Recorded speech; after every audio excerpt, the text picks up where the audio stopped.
Hello, and welcome to the very first episode of Completely Unprepared. I am Haley Boyle, and I am completely unprepared as per usual. I got a little bit TikTok famous. I promised people that I would make a podcast, and I set an arbitrary deadline, and today is that day, and so here I am recording a podcast. Let's do this shit.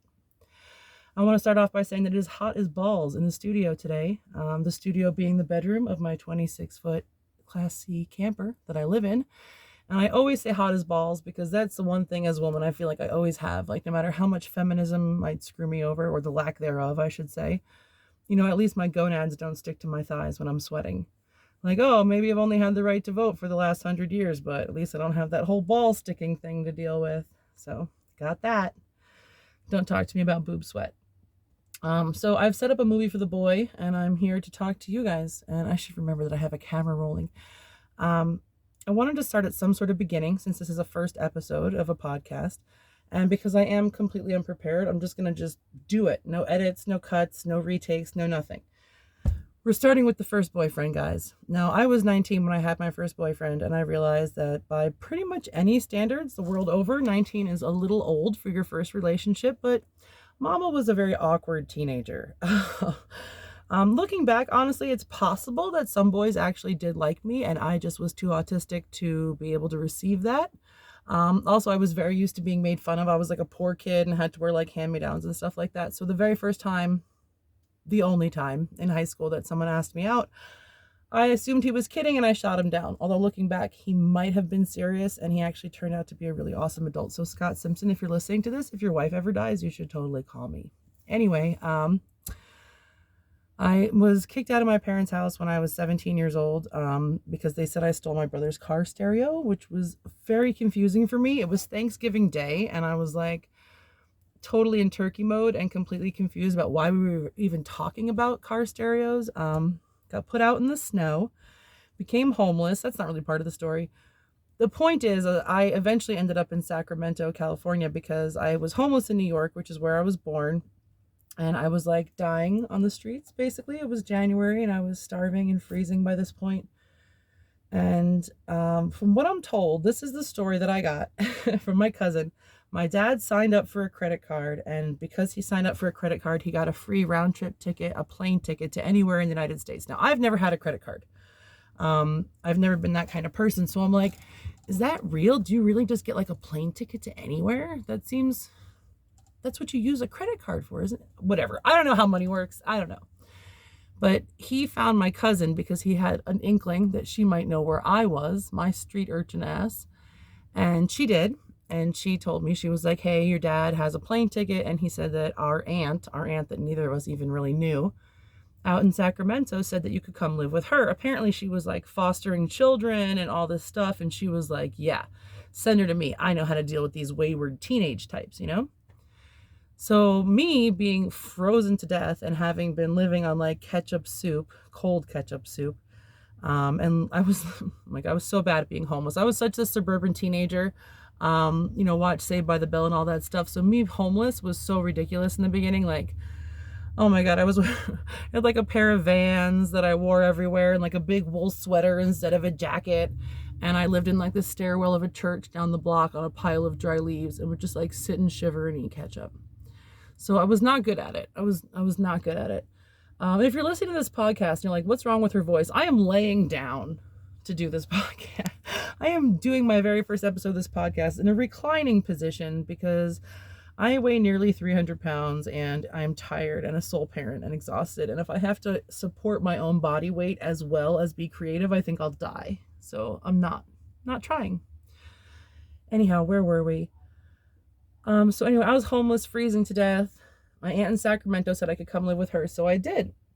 I took the plane out there. I stunk terribly. My feet were like so gross. If I took my shoes off, like the whole plane would have emptied out. So I had been on the edge of death in New York, got on a plane to Sacramento, got off the plane. There's like flowers growing at the airport and it's February. And I'm like, I was just freezing to death a couple hours ago. This is crazy.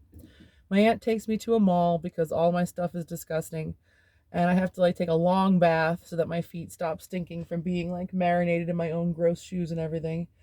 And at first, for the first few days, it was like, yay, I'm saved, And she's like, hey, so I'm going to take you down to the local community college and you can sign up for classes. And I was like, oh, I hate college, actually, and I hate class. And she was like, yeah, too bad. If you want to live here, you have to go to college. And I was like, well, shit, I guess I'm going to sign up for college.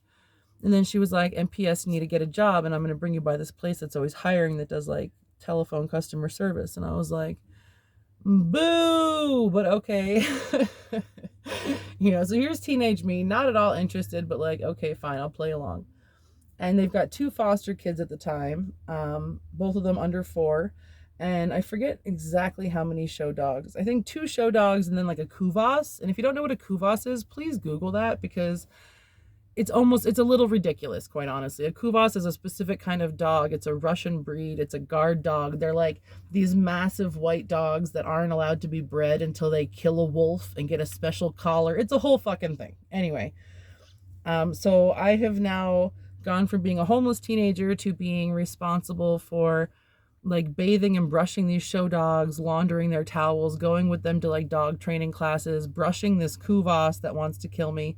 And I also am helping out with these 2 foster kids that are having their own struggles. It's like, it's not by any means a smooth transition. Let's put it that way. Mama's not doing great. And because they had been told by my parents that I was like this wayward youth and like doing drugs and all this nonsense, they wanted to also discipline me. So they were like waking me up at 5 o'clock in the morning, boot camp style, to be like, up and at 'em, buttercup. And I was losing my shit.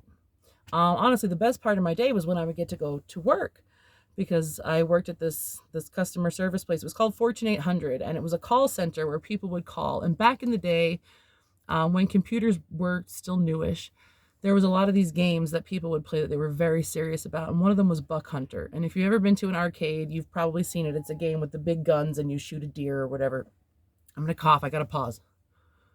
Wait, do I have a pause button?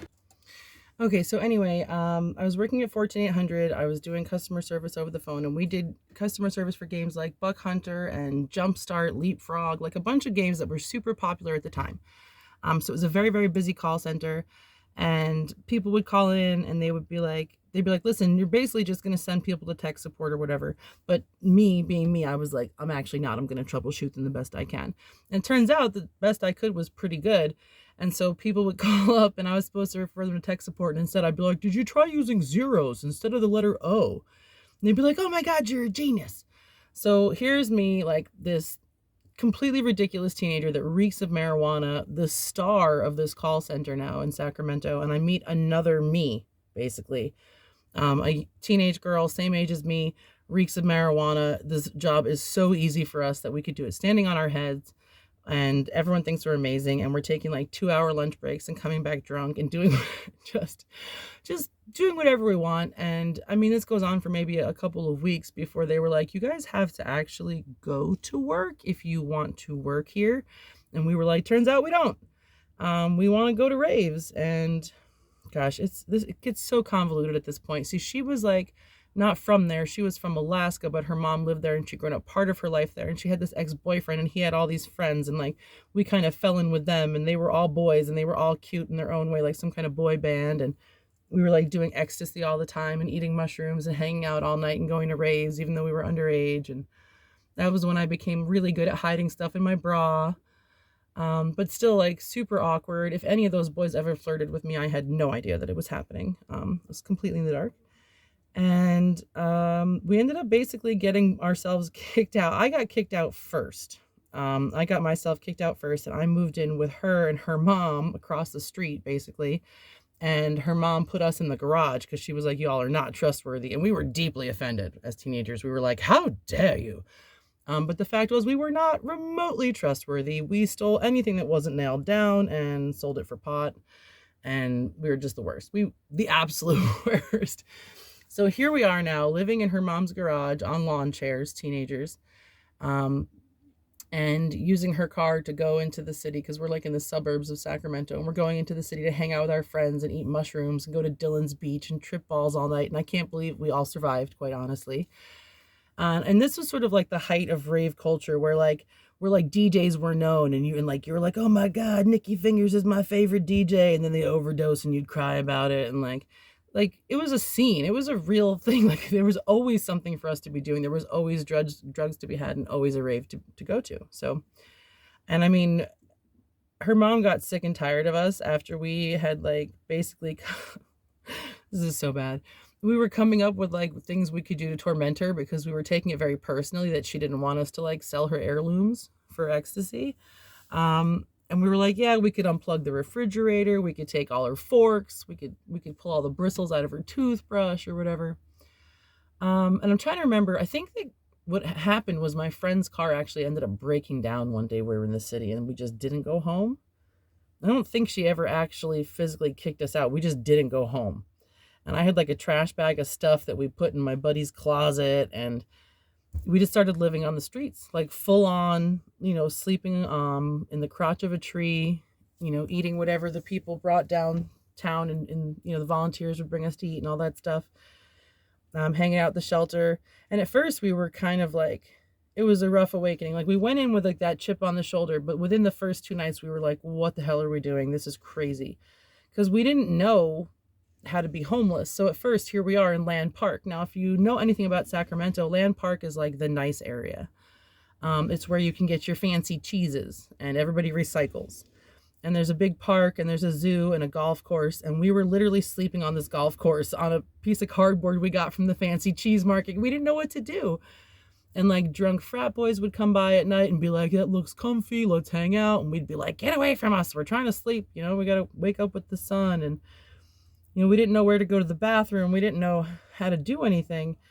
And then somebody told us about 29-cent cheeseburger day or hamburger day at McDonald's, which was a thing back then. There was a 29-cent hamburger day and 49-cent cheeseburger day. And the homeless people would just flock to McDonald's in Sacramento and go nuts. And we'd like feast on cheeseburgers and hamburgers. And that's when we got kind of like hooked into the homeless community. And people were like, you can go down to the Alkaline Flats and go to Loaves and Fishes and Mary House will give you a phone number. They'll answer the phone for you. If you're getting a job, you can donate plasma. You can take a shower. You can get some tampons, get some chicken. So we started hanging out there and made our home on the banks of the American River. Sorry, there's like fuzz on my microphone screen. On the banks of the American River, like if you've ever been to Old Town Sacramento, there's a very strange bridge that looks like it's made of like, I don't even know, like some kind of brassy selenite. It's a very odd bridge. It's like almost chartreuse color. It's very shiny. And you'd cross over the bridge and jump over the railing, and down there on the beach used to be a ton of homeless camps. They're not there anymore. They got cleaned out, but there was like, I knew a girl that was born and raised there. She was like 17 and she had lived there her entire life. Like these were full on cities. My spot was just like a crotch of a tree because the banks of the river are sloped. So you couldn't just lay down. You would end up like throughout the night getting yourself down into the water. So you'd have to find something to brace yourself behind as like a stopper to keep you from making it all the way down the banks of the river in the middle of the night. So we got better at it. We got better at being homeless. But here's me, teenage girl, never had any attention from anyone, didn't have a prom date, didn't have any boyfriends in high school. Had been groomed by a neighbor boy when I was young, and had been accused of being a lesbian by like literally everybody. And I don't mean like, oh, do you think you might be gay? I mean like, you're a lesbian and everybody knows it. When you're going to come out of the closet? And I was like, look, I'm still afraid of my own body. Can we all relax, please? So I was awkward and very inexperienced and naive because even though I had been sexually assaulted, I didn't know I had been sexually assaulted. That's how autistic I am. And had basically just avoided, anything that might resemble flirting or anything like that. So at this point, we had found our way to Old Town Sacramento from Land Park. We realized that Land Park was not the place to be homeless. We had kind of hooked ourselves into the shelter and all that stuff, and we'd gotten a little bit of supplies. And we looked homeless at this point. You know what I mean? Like it had been long enough that we now looked homeless. It was obvious to people that saw us that we were homeless. And so these two guys approached us one day, and I don't want to use his real name. And I thought about this. I thought of a really clever, fun code name for him. Oh my gosh, what was it? Hang on. You know what? I'm just going to call him Big Bird because that works too, and you'll know why in a minute. He's actually a really petite guy, but with a very large asset, if you know what I mean. He had his name tattooed across his neck, which is always an excellent sign, of course. Ladies, if you're looking for someone who's an excellent match and classy, bring home to your mom, find someone with a tattoo on their neck, especially if it's of their own name. He had been recently released from prison, and he and his buddy approached us, and we were at first very standoffish, but then they let us know that they had a third guy in their party and that he had a pound of mushrooms, and all of a sudden we were very friendly. We were like, oh yeah, let's go find your buddy. And so we ended up kind of just linking up with them for the day and walking around with them. And throughout the day, this guy was just melting me with his words. He was all telling me how beautiful I was, you know, letting me catch him staring at me, like stuff that would never work on an adult, but was extremely, extremely effective on a teenager. And also looking back, I have no clue what he was in jail for. I did not ask. It didn't even occur to me. Like, he literally told me that he'd just been released from jail, and no part of me was like, are you a murderer? No, didn't care. My whole hang up was that he was shorter than me. I was like, I don't know. He's shorter than I am. I don't know if I can be with someone that's shorter.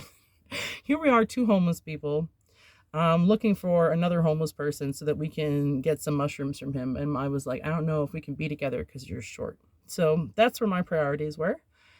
And he had a buddy who went by Smokey. And I figure I can go ahead and call him Smokey because that's not his name. And Smokey was trying to hit on my friend, but he was never going to get anywhere. Smokey was one of those homeless guys that you're like, you're going to be homeless forever, sir. You're basically a bear in a human skin and you have no ability to function in society. And I'm sorry, you shouldn't have been born. I apologize. And he had no shot with her.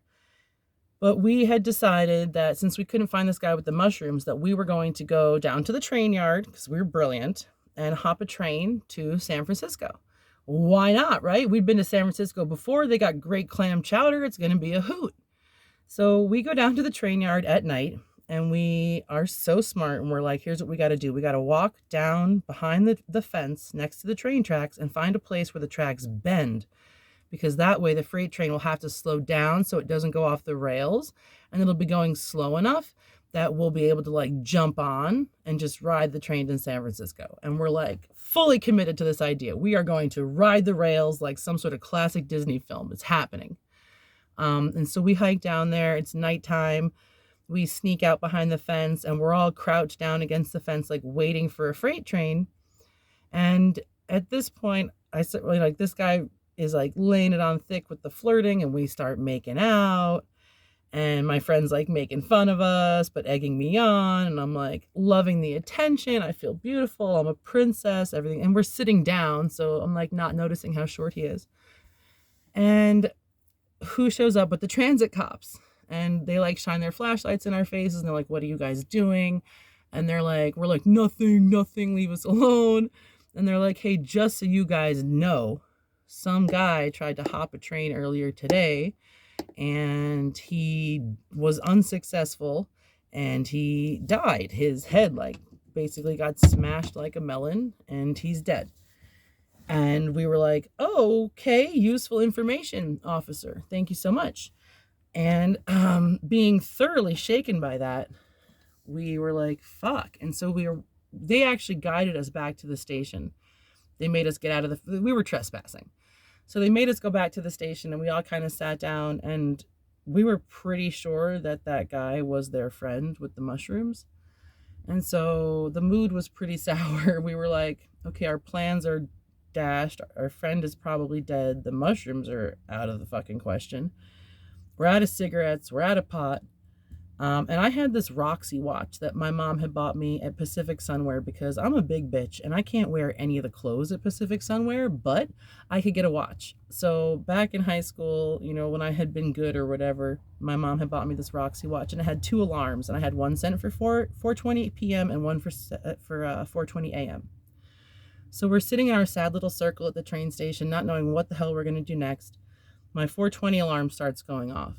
And because we have literally nothing to smoke whatsoever, we're like super bummed. And out of nowhere, somebody comes like walking up. The alarm's still going off. The alarm would go off for 20 seconds. Some guy walks up, walks through our circle, turns around, still walking, throws me a whole pack of like Marlboro 100s. Back then they were gold. I don't know what they look like now. I've quit smoking. But he throws me this big golden pack of cigarettes. and is like, hey, do you guys want to smoke? And we were like, yeah. And he like walks back over to the circle and like whoops out a joint. And that's when like my 420 alarm stopped going off. But it was just like, he was like this fairy weed father out of nowhere. I should say fairy tweaker father. The guy was tweaking his brains out. Um, and we're like, well, our luck has changed. And he was like, hey, I just found an unlocked car and took a bunch of shit out of it, including a bunch of cigarettes and a bunch of weed. And I was thinking about driving down to San Francisco. And we were like, well, hell, we were going to try to hop a train to San Francisco. And he was like, all right, here's the deal. I'm going to go get this truck. You guys meet me at the K Street Mall in Old Town Sacramento entrance tomorrow at noon, and we'll all drive to San Francisco. And we were like, all right, sweet. So we started heading back to our old squat down on the river. Got up the next morning after we had almost no sleep. We never slept when we were homeless. Sleeping when you're homeless is like freaking impossible, because anywhere where you're allowed to lie down, you're not allowed to lie down there when it's dark and quiet. So it's like, yes, go ahead and lie down in that field in the blazing sun while people play soccer. But the minute the game is over, you fuck off and go stand up somewhere. So we were exhausted as per usual. And we started accumulating other people at this point. And one of the other people we started accumulating was this other guy. And we will call this guy, I decided we're going to call him Single White Chest Hair, because this dude's backstory was that his mother was white and his father was a Mexican gangster. I have no idea if this were true. He looks white. And he said that he knew that this man was his father because they both had the same affliction, which is they both had a single white chest hair that would grow out, and when it got to a certain length, split into two and curl. And it didn't matter how much he plucked it, it would always grow back, and that's how he knew that this Mexican gangster guy was his father. I don't know. Anyway, so we've got this guy, single white chest hair, this other guy, Tank, who was like way older than us. And at the time, I was so young that I can't guess now how old he was. He could have been 25, but he seemed like way grown up to me. So we had Tank, who was like a very crusty, older homeless man. A few other people. This tweaker guy shows up, and it's basically like a little Nissan stick shift pickup truck with a cap on the back and these huge built-in speaker boxes. So now there's way too many of us to fit in this truck. Like, only one other person really should have gone with him. And I think Smokey sat in the front because no one wanted to touch him. And then me, my friend, Big Bird, and Single White Chest Hair, Tank, and a few other people, we all like stacked like logs in the back, basically. I in fact remember, like, on the way to San Francisco, this guy, like I said, is a tweaker, so he's driving like a flipping maniac. And I remember being so awkward that I didn't want to put my hands on any of the boys, and I was using my butt cheeks to try and grip the AstroTurf that was covering the speaker box. It was insane. We're laying like logs in the back of this Nissan, flying down to San Francisco from Sacramento, flying across the bridge. And I remember the whole time thinking, we're going to get pulled over or we're going to die. And that's fine. This is how we go out. So just relax. I remember taking deep breaths and being like, this is how you're going to die, and it's going to be fine. It's going to be fine. It doesn't matter. Your life sucks anyway. It's totally fine. Somehow we didn't die. We didn't get pulled over. We didn't flip the car. We get to San Francisco. And San Francisco as a homeless person is completely different than San Francisco as somebody that has a little bit of daddy's money to spend on clam chowder. It is very terrifying. You know, and you go to Haight-Ashbury to go pipe shopping and everything's great. But then when you realize that, like, everyone's homeless and everyone's teeth are falling out and everyone has like boogers running down to their knees, and it's different. It's scary. And as a person from the East Coast, I really was not familiar with tweaker culture. I did not understand this whole begging on a wall, like, open the door. And I was like, that guy's hallucinating. Because, you know, in New York, we get crackheads. Crackheads are fairly friendly most of the time. They want to chit chat. They want to go through your garbage. They're not hallucinating, you know? So I was out of my element. I found San Francisco very fucking scary. I did not want to get out of the car. I was very afraid of germs. And I spent most of the day pretending to be asleep in the back of this truck as we like dropped people off and picked people up and like, I think, sold pills around the city. I was very much in my own headspace and not paying attention. I know we stopped at a teen shelter at one point and they gave us milk in bags, which I now know means that milk was probably from Canada. But at the time I was like, what the shit? I'd rather what kind of milk in bag nonsense is this? I'm not checking into your shelter. We slept in Golden Gate Park that night. And it was terrifying. It was absolutely terrifying, not just because there were so many very, very scary homeless people, but because the cops just come through and pick people off throughout the night. So we didn't sleep at all. At least I didn't sleep at all. I just sat up and watched them pick people off. They picked Tank off. They took Tank. Um, just a very, very frightening night. It made a big impression. I'm like sitting here trying not to disassociate.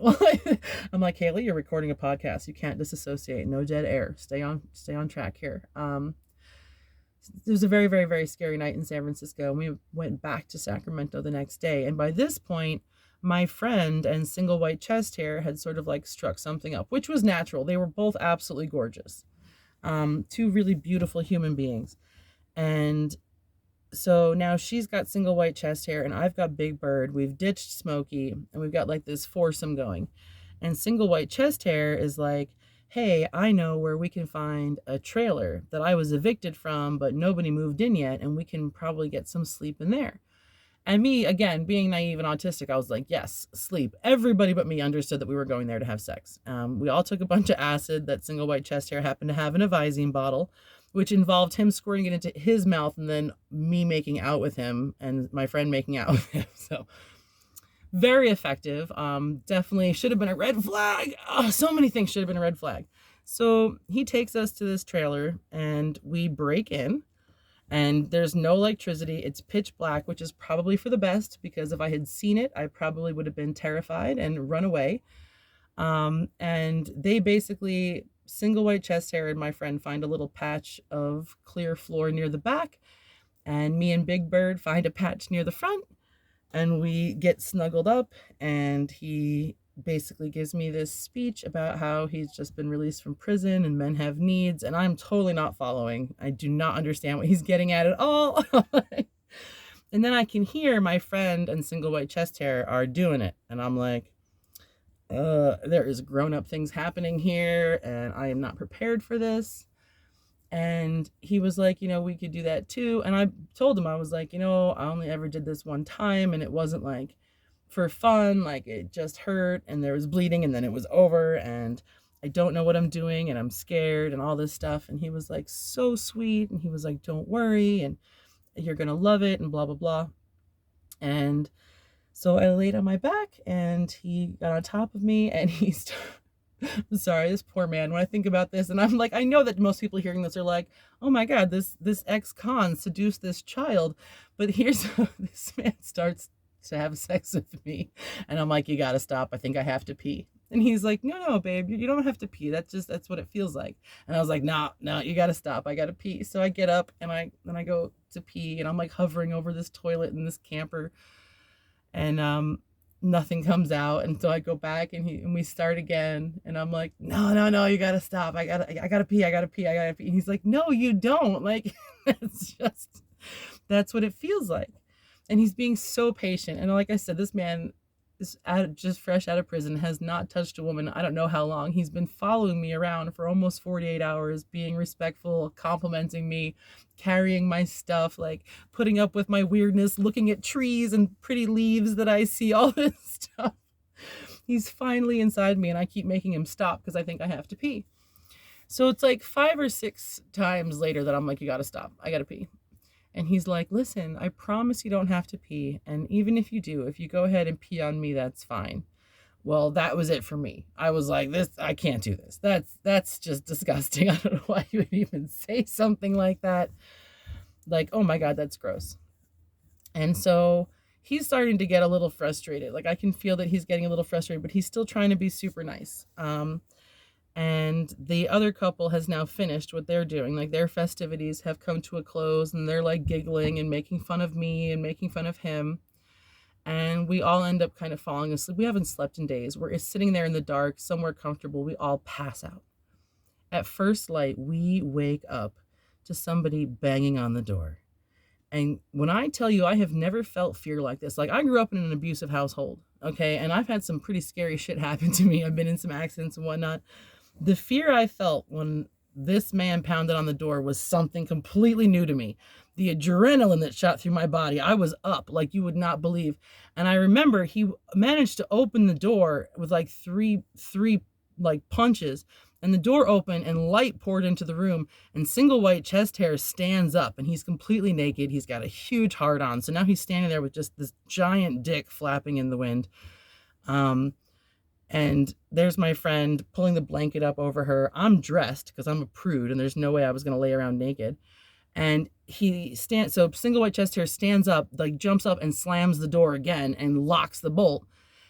And like the most scariest man ever. If you've ever seen the Muppet Musicians of Brementown, Leroy, the guy who owns, no, what's his name? Mordecai, who owned Leroy the donkey. That's what this man looked like that punched the door open. So we're all on alert. He closes the door again and we're like, what the hell do we do? And he's like, this way. And he leads us all. He throws his clothes on. Everyone's dressed. He leads us to one of the walls and we all start pushing on the wall. Now, if you've ever seen the movie The Labyrinth, I'm a big Muppet fan. You're going to find that out about me. If you've ever seen the movie The Labyrinth, when they are stuck after leaving the oubliette and they're trying to get out from underground and they're in that big hallway and the cleaners are coming and Sarah and Hoggle are like frantically just pushing against a stone wall basically because it's their last ditch effort to not be cut to shreds.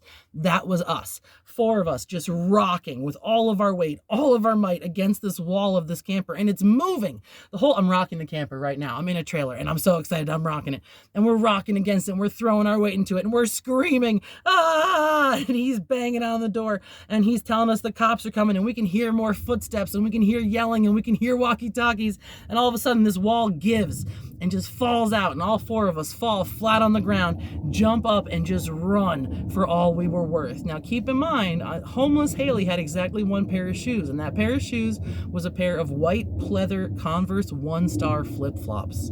The worst possible shoes to run in. They would literally cut chunks out of my feet. I was a teenager. I'm 42 now. I've still got scars on my feet from these fucking flip-flops. But we ran and we ran until we could not run anymore. Holy cow.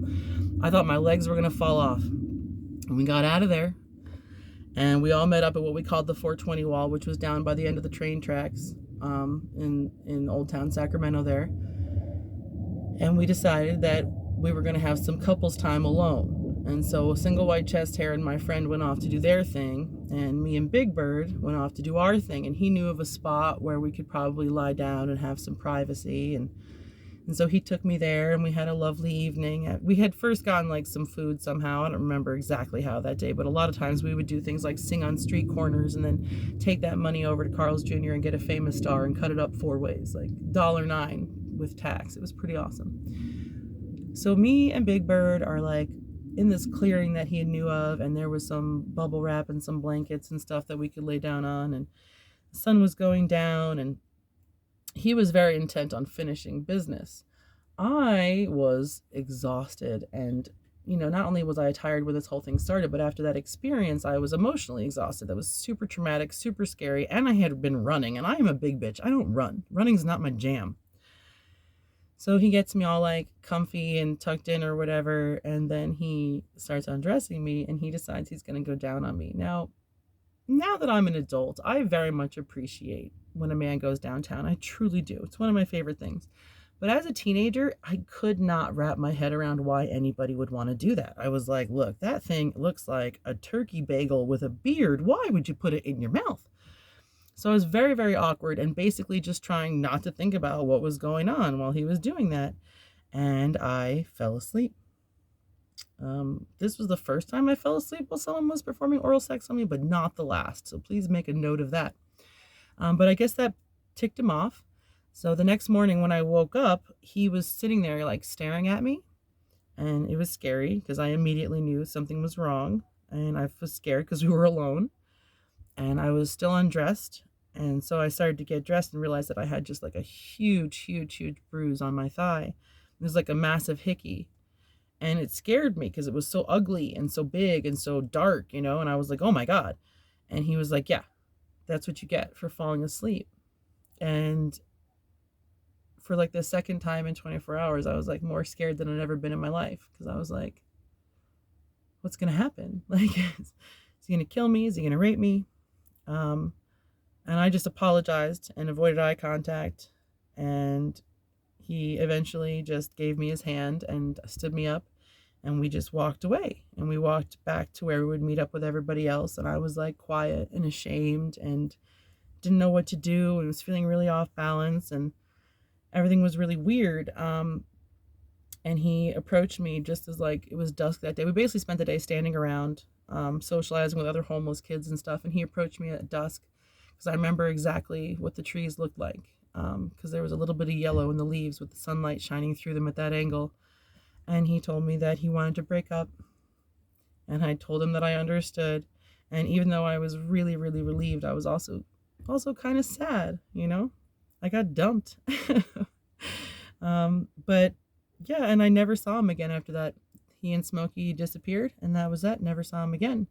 However, Single White Chest Hair um, stuck around, and while he and my friend had boned, they didn't really have relationship chemistry. And so this is where I tell you that my second boyfriend was also a recently released homeless guy. Both my first and second relationships were with homeless men that had been recently incarcerated, and both of them coincidentally had the same first name. Now, the reason this is extra funny to me is that I never ever put that shit together until I started getting ready to record this podcast, and I was like, I thought autistic people were supposed to be good at pattern recognition. How in the hell I have two boyfriends that were homeless dudes with the same first name, both just got out of jail, and I didn't even notice that. Back to back, mind you. Oh my goodness. So Single White Chest Hair and my friend and I sort of became like this, like, we were like a posse, like the cool kid posse of homeless teenagers. I know it doesn't sound like much, but there was a lot of homeless teenagers in Sacramento, and we were by far like the cleanest, smartest, and like best looking crew. And we had another guy on our crew too, this guy Troy, that hung out with us all the time. And then we eventually ended up adding another guy who was a man named Kerry, which we all called him a boy named Kerry because we thought that was so hilarious and novel that he was a boy, but his name was Kerry. And my friend was like the kind of gal that was like a serial monogamist. She would go from dude to dude to dude. She was always boy crazy. She was in love with this one. She was in love with that one, whatever. And I was growing closer to Single White Chest Hair, and we had sort of had this conversation where he was like, I'm going to break up with your friend, but I want to do it nicely because I want to date you. And I was like, I also want to do that. So let's go ahead and do that because I'm pretty sure she's cheating on you with Carrie anyway. So, so that's what we did. It went shockingly smoothly. And we took our mummy bags that we had been issued down at the homeless shelter and we snapped them together and we became a happy couple. And, you know, I don't want to get like emotional talking about this guy, but quite honestly, he was like my first love. Like I know people talk about their first love, like, oh, you know, we met at church and we dated and everything was amazing. And sometimes I think, no, my first love was the second homeless guy I dated. And I really, like, I was in love with him. It was such an emotional torment for me because I was so confused. But anyway, let me just tell the story. So here we are sharing a mummy bag on the banks of the American River, deliriously happy little homeless couple. And then one day a bunch of our friends decide they're going to commit a crime. And so we have to disperse. A bunch of them go to juvie. He actually went home because he didn't have to be homeless. He chose to be homeless because his mom was an addict and he didn't like watching her do drugs and prostitute herself. And so he would hang out with us homeless kids rather than go home. So he went home. I went and grabbed my garbage bag full of stuff out of my friend's closet and used the other half of my plane ticket and biffed it back to New York because I am not going to jail for anybody. There was actually another story in there about the time that we had to run from the cops, which was like, well, screw it. I'll just tell you real quick. There was a time in between when we all had to disperse and when we all got together where Troy had decided he was going to buy a 40. None of us were of age. And he went in and like basically glamored the liquor store guy into giving him the beer. And when we walked out, our two least favorite bike cops were waiting for all of us. And Troy was just feeling sassy that day. So rather than just give them the beer, he punched one of them. And so we all had to run. Once again, in my Converse 1-star flip-flops. And we were on K Street at the time, because back then K Street was like thriving and you could go there and buy whatever you wanted. And people would hang out there and there was drive-by shootings and all kinds of stuff.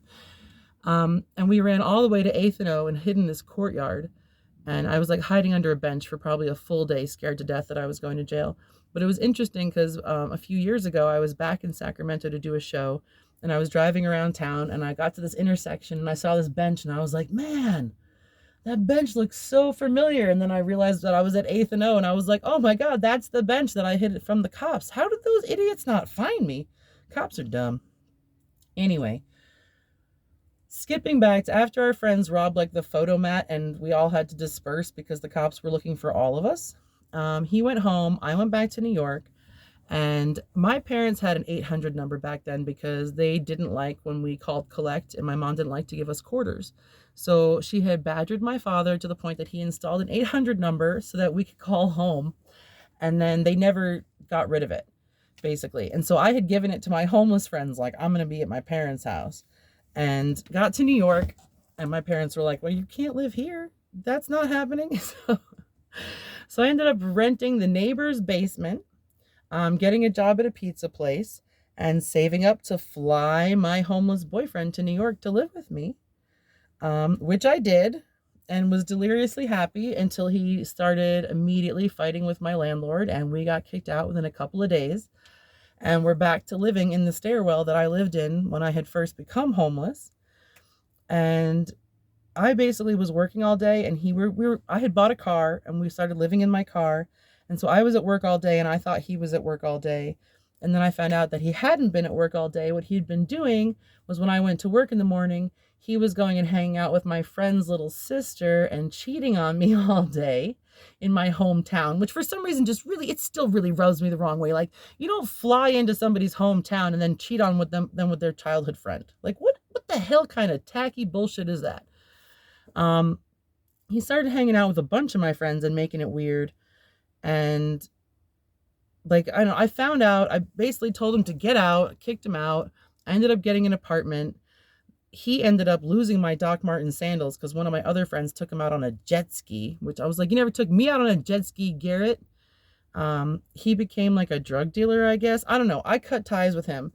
And then a few months later, I was informed by a friend of mine from high school that a bunch of friends of mine from high school had gone and taken him and put him on a plane back to California because they were sick of him. And that would have been the end of the single white chest hair saga, except that later on, when I moved to Alaska and then hitchhiked with my friends down to Bellingham, Washington for the Barter Fest, and I was like tripping balls on mushrooms one night and helped my friend behind the soundboard, and who walks up behind me but single white chest hair? Oh my God, how are you? How you're doing? It's been years. I can't believe it. This is amazing. And he was like, oh my God, wait right here. I'll be right back. We got to catch up. We got to hang out. And he walked away, and I never saw him again. And that is the story of my first two relationships, and just a glimpse into why I am now celibate and single. Because I know it's not all men, but it seems to be all the men that I know.